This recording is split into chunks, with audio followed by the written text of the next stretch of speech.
Gospel of Luke, in Luke 22, verses 14 to 20. Luke 22, 14 to 20. So church, hear the word of the Lord. And when the hour came, he reclined at table, and the apostles with him. And he said to them, I have earnestly desired to eat this Passover with you before I suffer. For I tell you, I will not eat it until it is fulfilled in the kingdom of God. And he took a cup, and he had given thanks. And when he had given thanks, he said, Take this and divide it among yourselves. For I tell you that from now on I will not drink of the fruit of the vine until the kingdom of God comes. And he took bread, and when he had given thanks, he broke it and gave it to them, saying, This is my body, which is given for you. Do this in remembrance of me. And likewise the cup after they had eaten, saying, This cup that is poured out for you is the new covenant in my blood. So church, this is the word of the Lord. Amen. Sige po, please be seated.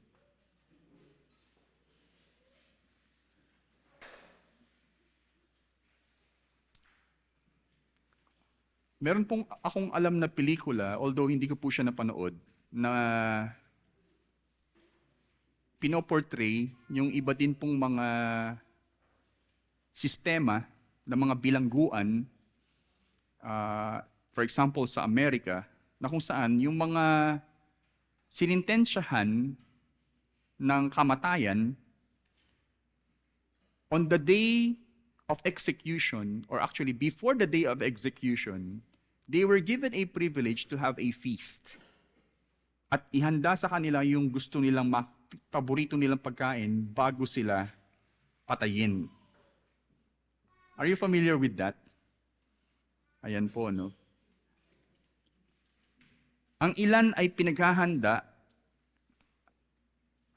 pinaghahandaan sila ng husto na makakain, again, ng pinakapaborito nilang pagkain. I'm thinking of myself, ano nga ba yung gusto kong kainin bago ako sentensyahan? Ano? Parang huling araw mo na no? At yun, gusto mong maserve sa'yo yung pinakamasarap na pagkain. Wow. So, ginagamit ko po itong ilustrasyon na ito, dun din po sa naging sa commentary ni Philip Ryken. So, in giving credit to him. Pero ito po, kay Jesus, para sa kanya, ang makasalo niya ang mga importanteng tao sa kanya, sa espesyal na hapunan, ang pinakakasiyahan niya bago siya humantong sa kamatayan. Nakuha po ninyo. For Jesus, before siyang humantong sa kamatayan, ang gusto niyang mangyari ay makasama niya yung mga pinaka-importanteng tao sa kanya. At least, the apostles. Ayan po. Bagamat ito ang huling hapunan ni Jesus, alam po natin, kaya tinatawag itong Last Supper.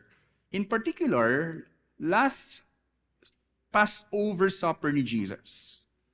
And with the apostles. Because I'm not for sure, si Jesus po ay celebrate ng marami din pong mga Passover meal. Pero ito po yung tinatawag na Last Supper na celebration ng Passover meal ni Jesus. Or maybe literally, Last Supper na yun yung huling pagkain niya mismo bago siya tuluyang arestuhin. Again, kahit po ito ang tila huling supper ni Jesus, ito rin po ang lumalabas na panimula ng tunay na pagsasalo-salo ng pamilya ng Diyos ng banal na hapunan. This also serves as the first ever Holy Communion for the church. Isinagawa ito ni Jesus para pahalagahan ito ng bawat komunidad ng mga mananampalataya tungo sa mas dakilang hapunan na inaasam mismo ni Jesus sa huli. Yung mga nabasa na po natin kanina dito, tila si Jesus ay sinasabing, hindi na ako muli, that's the other manuscript, hindi na ako muli makakakain nito until doon sa huli na kung saan makakasama ko kayo uli, literally. He's like longing for the day na maka-fellowship niya ulit tayo celebrating the feast of the supper. And imagine, hindi na siya makakasalo nga po dito uli. Ito yung huli. Pero this tells us that this is really a significant moment of gathering for the church to be included in the meal because we know He is always with us at dinadala tayo nito sa dulo na kung saan mas ma-appreciate natin yung fellowship with Jesus ng buo. Ayan, that's why, base po sa ating teksto, ang pamagat ng ating sermon ay the lasting communion. Okay? Kung hindi man Last Supper, this will be the lasting communion na nagpapatuloy. Okay? Ang pinakamensahe nito ay Jesus eagerly desires to commune with His disciples in remembrance of the greater deliverance He accomplished and in anticipation of the greater feast that awaits. Jesus eagerly desires to commune with His disciples in remembrance of the greater deliverance He accomplished and in anticipation of the greater feast that awaits. Sa umpisa, nakita na po natin si Jesus, sinasabi niya dito na gusto niya nga pong, I earnestly desire to eat this Passover with you before I suffer. Pero pinahalagahan niya po dito, hindi yung selebrasyon ng pag-alala ng Passover nung time of Exodus, binigyan niya ng mas, sabihin natin, o kaya'y tunay na saysay ang selebrasyon ng supper na yon, pointing to the greater exodus na hindi lang mapapalaya sa enslavery of Egypt, yun yung inaalala natin, pero for the apostles, they are brought to the true deliverance na gagampanan ni Jesus sa krus. At tayo ay bumabalik naman po doon. Yun ang ating tinitignan. Pero this also leads us o kaya meron tayong anticipation din sa greater feast na mararanasan natin in the future. Imagine that meal, ano? Okay, yun po yung makikita po natin dito. Sa Tagalog, si Jesus ay sabik na nagnanais na makapagniig, I love that word, sa kanyang mga disipulo bilang pag-alala sa mas dakilang pagpapalaya ng kanyang naisagawa at sa pag-asam sa mas dakilang kapistahan na naghihintay. I love the word makipagniig. Para makipag-isa, intimate po. Hindi lang yung basta fellowship ito eh. Naalala ko yung kantang Banal na Tahanan na makaniig ka at sa'yo ay pumisan. Yung parang being one po talaga. I like it. So dalawang bagay sa teksto ang binibigyang pansin nito. Una, the greater feast. Yung una po the greater feast. In verses 14 to 18, and then the greater deliverance in verses 19 to 20. Ayan. So, una, the greater feast. Saad ni Lucas, sa verse 14, sabi po, and when the hour came, he reclined at table, and the apostles with him.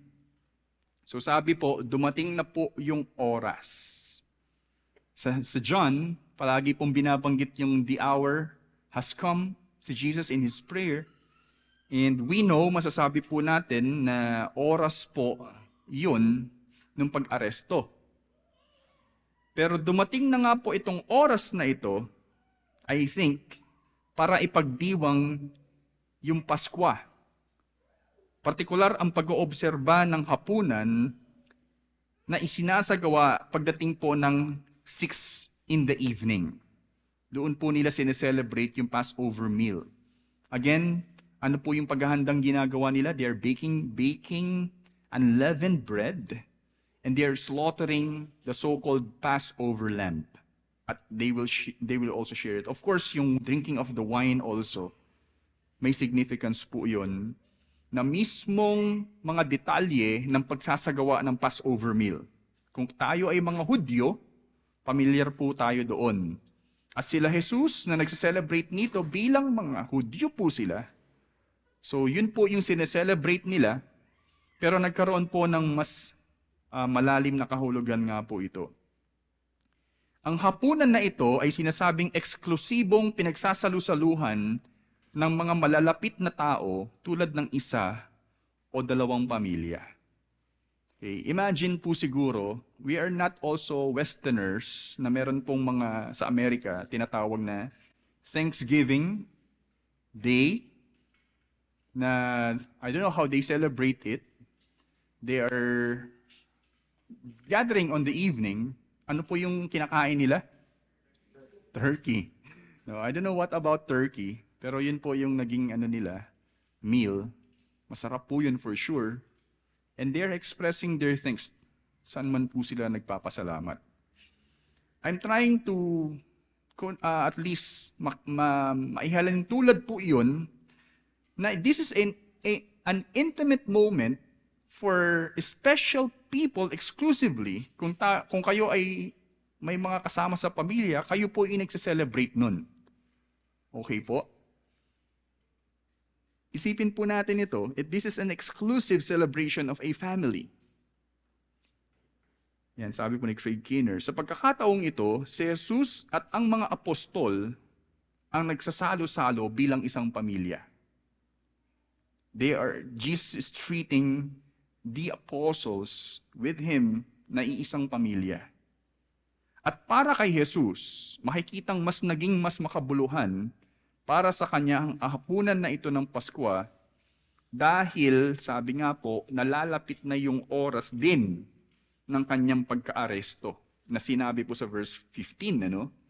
So, makabuluhan po ito sa kanya because He is about to die. Sabi po sa verse 15, and He said to them, I have earnestly desired, ang galing po nung word na ito, to eat this Passover with you before I suffer. Parang double word nga po yan na nirepeat lang, yung desired and earnest. Pag dinagdag mo pa yung earnestly, mas pinalakas yung level ng word. So, I earnestly desired to eat this Passover. Sabi rin po sa verse 16, for I tell you, I will not eat it until it is fulfilled in the kingdom of God. I will not eat it until it is fulfilled in the kingdom of God. Pansinin po natin mamaya ito. Okay, pansinin natin ito. So, again, bakit nga ba may ganitong pagnanais si Jesus ng matindi? Sinabi na po natin kanina, earnest desire. It is an intense longing. So bakit ganun katindi yung pagnanais ni Jesus? Makikita na po natin na sinasabi ang rason nito ay dahil hindi na niya muling makakasalo ang mga disipulo.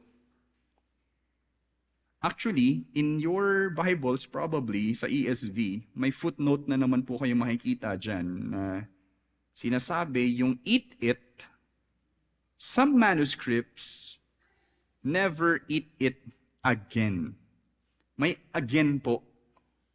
So may yung dalawang kopya ng manuscript na yon, meron tayong pwedeng bigyang kahulugan doon kasi lumalabas hindi na daw siya muli makakakain nito with the apostles until doon sa pagbabalik.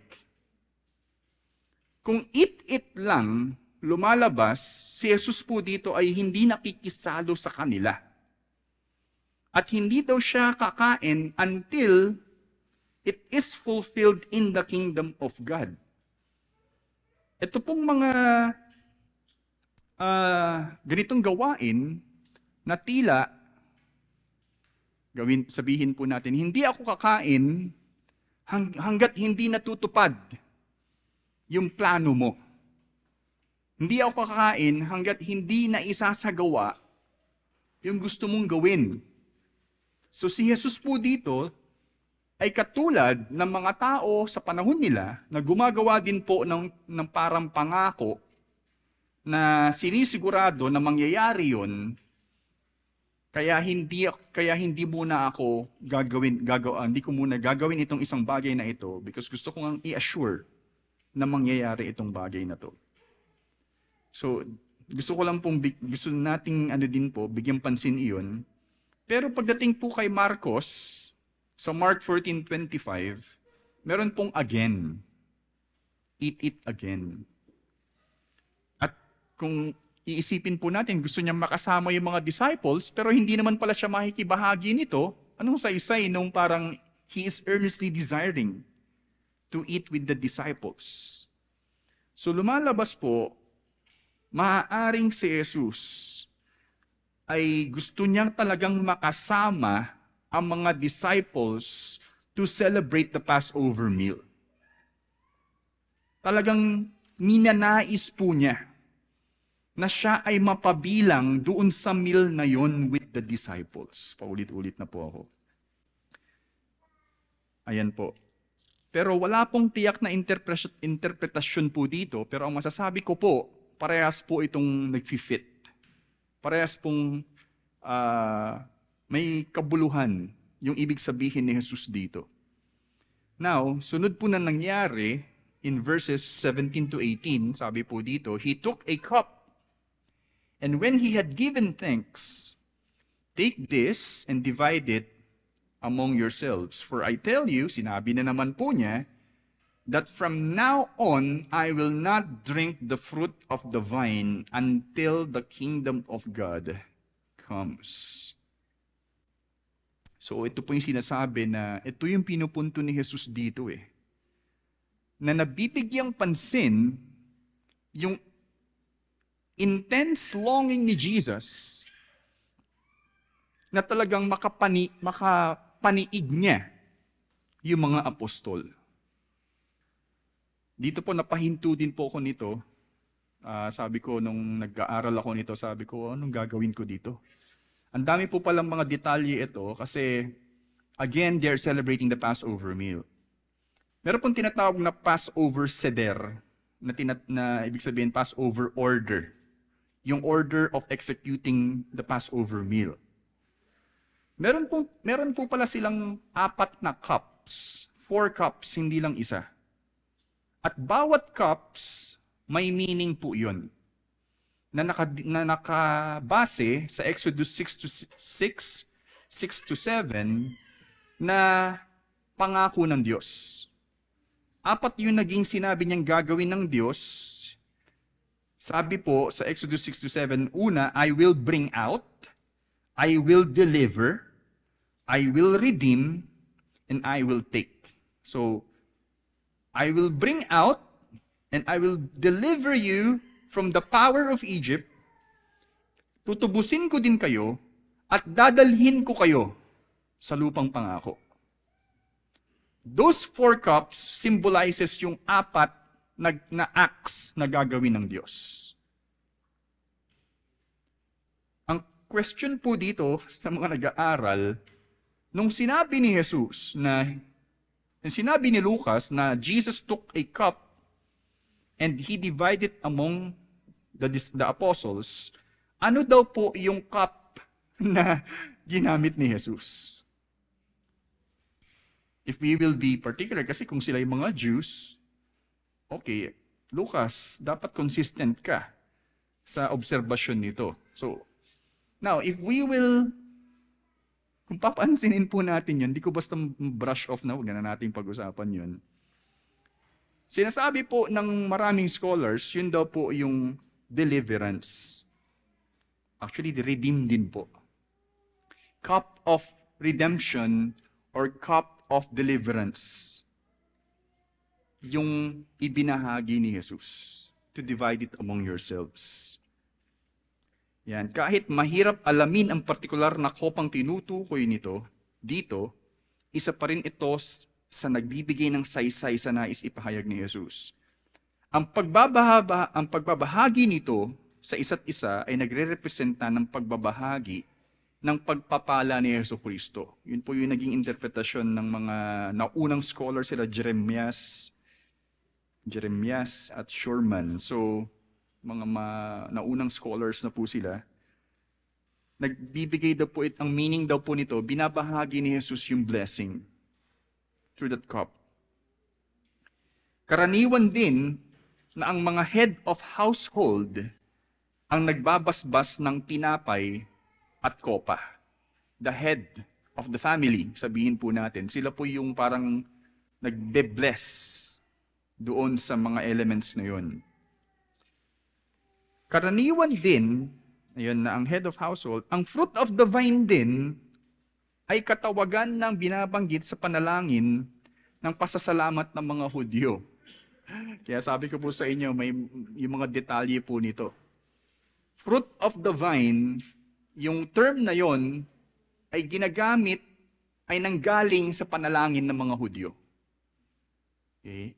Na si Jesus po, si Jesus dito ay tinutukoy po yung fruit of the vine. Ayan, so, ang mga detalyeng ito po ay mahalaga sa pag-aaral, lalong-lalo na sa akademya, kasi tinitingnan pa yung consistency nung pag-observe ng Passover meal, at lalong-lalo na pagdating kay Lucas. Isipin po natin ito kasi si Lucas po ay nagsusulat bilang Kristiyano. Hindi lang basta Hudyo. At yung Gospel of Luke ay sinusulat para sa community ng mga mananampalataya. Bagamat yung mga detalye ng Passover meal ay kumbaga mas may saysay ito sa mga Hudyo, ang nais pong bigyang pansin ni Lucas dito ay yung pinakasaysay ng gustong ipahayag ni Jesus na hapunan. Yan po yung masasabi po natin dito. Bilang punto sa lahat ng ito, with all of those details, pinapagtibay ni Jesus ang tunay na mas higit na pagsasalo-salo na mangyayari sa ganap na pagdating ng kaharian ng Diyos. Lagi niyang sinasabi, I will not eat this again until it is fulfilled in the kingdom of God. Pangalawa na naman, sinabi, I will not drink of the fruit of the vine until the kingdom of God comes. In these verses, lumalabas po na yung selebrasyon na yon ay dinadala niya ang mga apostol sa mas higit na piging na tinatawag na ninanais ni Jesus na mangyari kasama ang mga apostol. Yun po yung mas nabibigyan ng pansin po dito. Iyon man ang huling pag-oobserba ng hapunang Pasko ni Jesus kasama ang mga apostol, bago po siya tuluyang arestuhin, sinisigurado niya rito na makakasama niya uli ang mga ito at ang lahat ng mga disipulo, of course, sa mas higit na dakilang hapunan. That's how we can understand itong punto ng selebrasyon ni Jesus. Not merely yung sinasabi ni Lucas. Imagine yung earnest desire ni Jesus to be with the apostles in the Passover meal points dun sa deeper communion na gusto talaga ni Jesus na makasama niya ang mga apostol. Especially pointing to the greater feast that awaits.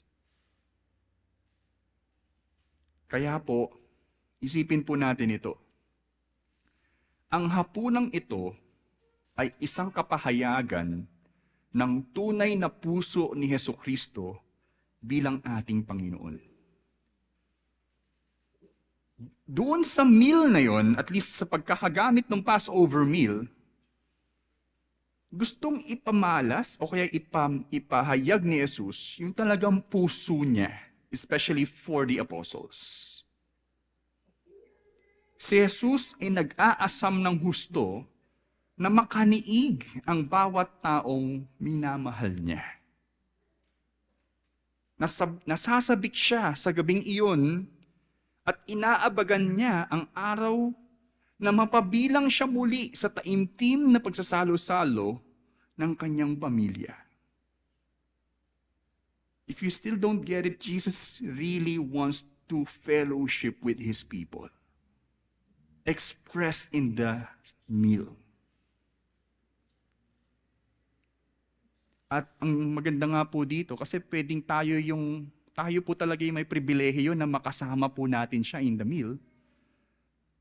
Pero parang mas gusto kong pansinin yung si Jesus ang nagnanais na mapabilang sa meal na ito. Siya yung nagnanais na makasama siya sa atin. Hindi yung tayo ang makasama sa Kanya. Ninanais ni Jesus ang iyong aktibong pakikibahagi sa itinalagang pagsasalo-salo ng Kanyang tinubos na pamilya bilang isang disipulo. Ninanais ni Jesus na ikaw ay patuloy na mapasama. Tayo ay patuloy, sabi nga dito, aktibong makibahagi sa itinalagang pagsasalo-salo. Generalize ko na lang po, pero yung pagsasalo-salo na yon, of course, in the time of gathering on the Lord's Day, pero mas intimate po yung mapabilang ka doon sa celebration of the meal also. Because it really signifies that you are part of the family of God. Hindi po ito yung parang tayo ay nagfe-fence lang, kumbaga, okay, exclusive lang po. Pero nais ni Jesus na mapabilang ka doon. He desires your devotion. He desires your union with Him. For you to really receive, mamaya, no, yung buhay na inialay niya through the bread and the cleansing or the renewal of life through the new covenant in His blood. He really desires you to be part of Him.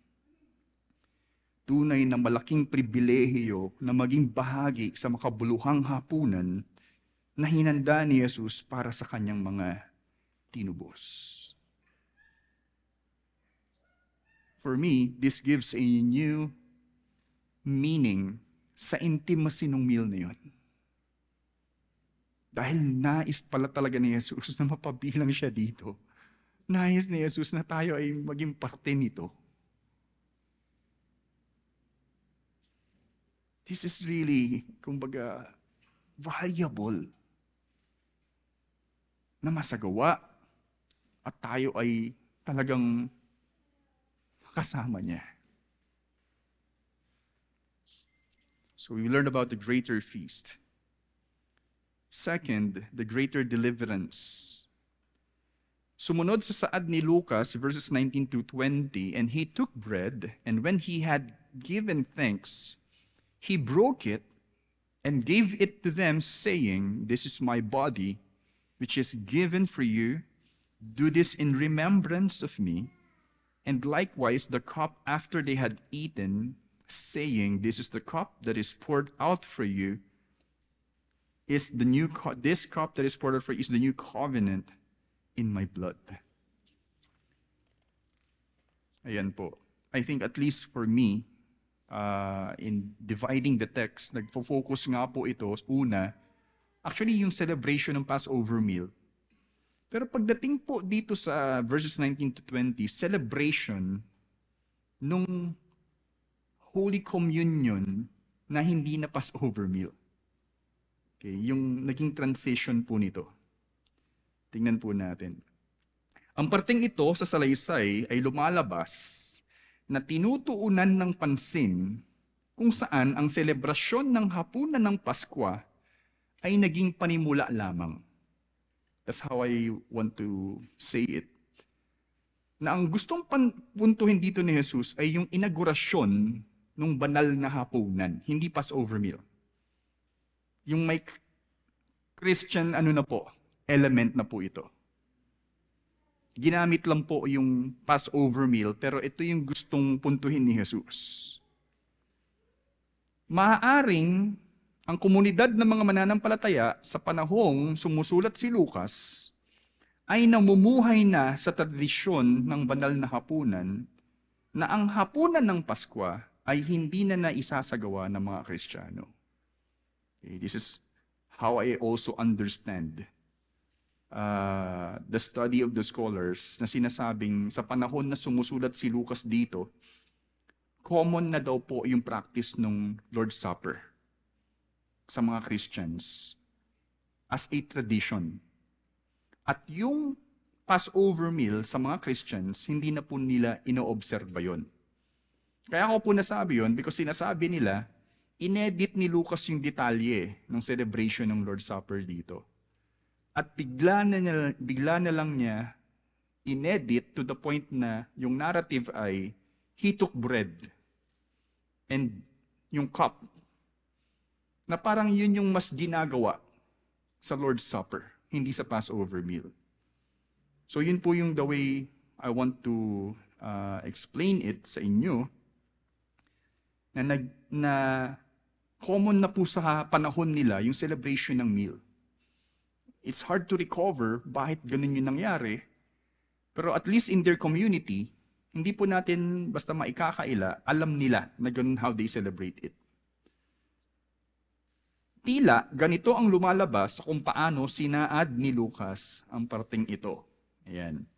Pinapahayag rito ang inaugurasyon ng banal na hapunan na inaalala ang mas higit at tunay na pagpapalaya ng Diyos sa kanyang mga hinirang na tao, hindi sa pagkaalipin sa Ehipto, kundi sa pagkaalipin sa sumpa ng kasalanan. Okay? You see yung mas higit na deliverance na hindi na nga po yung deliverance sa Ehipto ang binibigyang pansin dito sa parang sinimulan na hapunan ni Jesucristo. Dati, yung Exodus, ngayon yung Greater Exodus na po. Ang saysay ng mga elemento ay higit na sumisimbolo kay Jesus na mismong ang kanyang buhay na inialay ang nagdulot ng ating lubos na kaligtasan.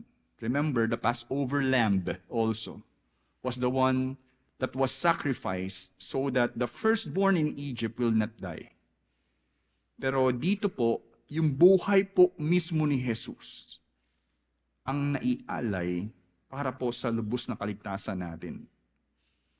Now, let's go to the elements. Yung tinapay na sumisimbolo ng katawan ng Passover lamb. Yes, sa Passover meal, there is an unleavened bread. Sumisimbolo po pala yun ng katawan ng lamb na inislaughter. So, ang Passover lamb, katawan ng Passover lamb, ay mas tumutukoy sa katawan ni Jesucristo bilang tunay na kordero ng Diyos na ang sinumang maging isa sa Kanya ay magkakaroon ng tunay na buhay at kaligtasan. Ayan po. Ang kopa na sumisimbolo ng dugo ng Passover lamb sa pintuan na nagprotekta sa kamatayan ng mga unang isinilang sa Ehipto, ay tumutukoy sa dugo ni Jesucristo na mismong maglilinis sa ating mga kasalanan at magbabago ng lahat sa atin na siyang katuparan ng bagong tipan o kaya the new covenant. Diba sinabi po niya dito na the new covenant, sinabi po ba niya dito? Likewise, the cup poured out for you is the new covenant in my blood. The new covenant, which is prophesied by the prophet Jeremiah, that I will give you a new heart. I will take out the heart of stone, give you a new heart of flesh that is alive, and will cause my spirit to come within you, or I will put my spirit within you to cause you to obey my statutes. The blood or the work of Jesus Christ is the fulfillment of that new covenant. Yun po yung pinupunto dito. Ang selebrasyon ng hapunan ng Paskwa, masasabi po natin, ay kaparaanan na mismo sa pag-alala sa katuparan ng kalayaang natamo ng mga hinirang na tao ng Diyos. Okay. Again, the celebration of the Passover meal is already a commemoration or remembrance of what happened doon sa Exodus. Jesus here is saying, do this in remembrance of me. To remember the greater deliverance that we had in Jesus Christ. We have. Higit na binibigyang kahalagahan ni Jesus ang pagsasalo-salo ng banal na hapunan na mas may higit na saysay sa pag-alala sa lubos na pagmamahal na ipinamalas niya sa krus sa atin.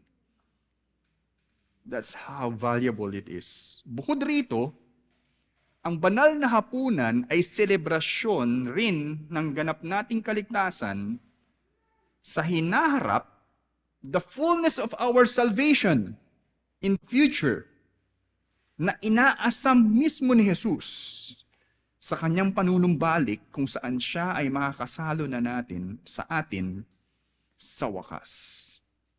We are also celebrating it, again pointing to the greater feast that awaits us. Ganito kahalaga at kasiyasiya ang pagdiriwang ng hapunan ng Panginoon, the Lord's Supper, para sa kanyang mga tinubos na mga tao na walang hanggang ipagdiriwang. Kaya tinawag nating lasting communion. That is how it is. So pahalagahan natin ang mensahe sa atin sa umagang ito. Jesus eagerly desires to commune with His disciples in remembrance of the greater deliverance He accomplished and in anticipation of the greater feast that awaits. Dalawang bagay sa teksto ang binigyang pansin nito. Una, the greater feast in verses 14 to 18 and the greater deliverance in verses 19 to 20. So alalahanin po natin ang banal na hapunan dito po sa kapahayagan ng sa tekstong ito. Now again, gusto ko rin pong magtapos sa sinabi ni Philip Ryken, and it is really helpful. Sabi po niya dito, if you understand this sacrament and the sacrifice it signifies, then know this as well, and know it for sure. Jesus desires to share His supper with you every bit as eagerly as He wanted to share it with His disciples the night of the first supper. Jesus died for you as much as He died for them, and He loves you so much as He loves them. It is you that the bread is given, and to you that the cup is poured, because it was for you that His body was broken, and for you that His blood was shed. I want us to realize na si Jesus po dito ay talagang may ganong klaseng pagnanais para sa kanyang mga apostol sa mga sandaling iyon, para po maipahayag yung labis na kaligtasan. Pero ang punto po ni Philip Ryken dito, kung gaano niya ganun ka-intimate si Jesus sa kanyang mga apostol, ganun din po siya sa iyo. Ngayon, na gusto niyang makabahagi ka rito. Ganito din po niya inaasam na tayo ay mapabilang dito kung paano po niya ninais yung mga apostol. Tayo rin po. That every time we gather and celebrate this Holy Communion, the Lord's Supper, the Lord is really desiring you to be part of it. He really wants you to be renewed. He wants you to be saved. Not merely in the elements, pero doon sa pinupunto ng lahat ng ito. Kailangan mo si Jesus. So I love the song later we will sing. The cup we drink, the bread that we eat, reminds us that Jesus is everything that we need. Take it and drink it. Know that you need Jesus Christ more than anything else. Tayo po yung manalangin. Lord, thank you for our time together.